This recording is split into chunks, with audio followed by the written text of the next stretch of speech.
کیا آپ بھی بیمار کو زبردستی کھلانے کی کوشش کرتے ہیں؟ ہو سکتا ہے آپ کی نیت اچھی ہو مگر طریقہ درست نہ ہو۔ مریض کو زبردستی نہیں کھلانا چاہیے۔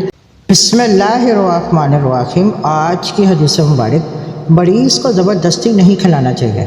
سنن ترمذی حدیث نمبر 2040، المستدرک علی الصحیحین حدیث نمبر 1296۔ حضرت عقبہ بن عامر جہنی رضی اللہ تعالیٰ عنہ سے روایت ہے کہ حضور نبی اکرم صلی اللہ علیہ وآلہ وسلم نے فرمایا، اپنے مریضوں کو زبردستی نہ کھلایا کرو، کیونکہ یقیناً اللہ تعالیٰ انہیں کھلاتا اور پلاتا ہے۔ اس حدیث مبارک میں ہماری تربیت کی گئی کہ اگر مریض کا جی نہ چاہے تو کھلانے پلانے میں زبردستی نہ کی جائے، کہ ایسا کرنے میں بیمار کا فائدہ نہیں بلکہ نقصان ہے۔ یہ نہیں سمجھنا چاہیے کہ وہ کھائیں گے نہیں تو کمزور ہو جائیں گے اور ان کی طاقت ختم ہو جائے گی۔ اللہ تعالیٰ انہیں صبر اور قوت عطا فرماتا ہے کہ خالق تعالیٰ چاہے تو بغیر کھانے پینے کے بھی جسم کی طاقت برقرار رکھتا ہے۔ البتہ طبی طور پر کوئی چیز کھلانا ضروری ہو تو اس کے لیے مریض کو قائل کرنا درست ہے۔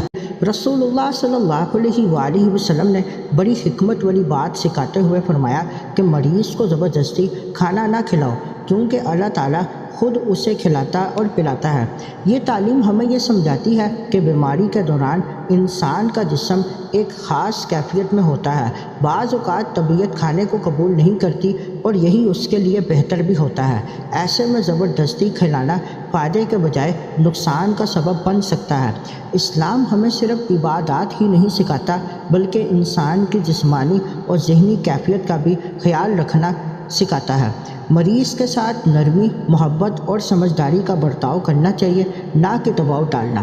البتہ اگر ڈاکٹر کی ہدایت کے مطابق کوئی دوا یا غذا ضروری ہو تو مریض کو پیار اور نرمی سے قائل کیا جا سکتا ہے، مگر سختی یا زبردستی سے بچنا چاہیے۔ یہ بھی یاد رکھیں کہ شفا دینے والی ذات اللہ تعالیٰ کی ہے۔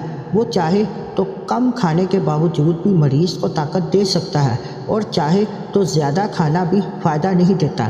آخر میں یہی سبق ملتا ہے کہ مریض کی خدمت صرف کھانا کھلانے کا نام نہیں بلکہ اس کی حالت کو سمجھنا، اس کا خیال رکھنا اور اسے سکون دینا اصل خدمت ہے۔ اللہ تعالیٰ ہمیں اپنے پیاروں کی صحیح طریقے سے خدمت کرنے کی توفیق عطا فرمائے، آمین۔ اس حدیث مبارک کو مزید آگے دوستوں تک پہنچائیں۔ مزید معلومات کے لیے ہمارے چینل کو لائک اینڈ سبسکرائب کریں۔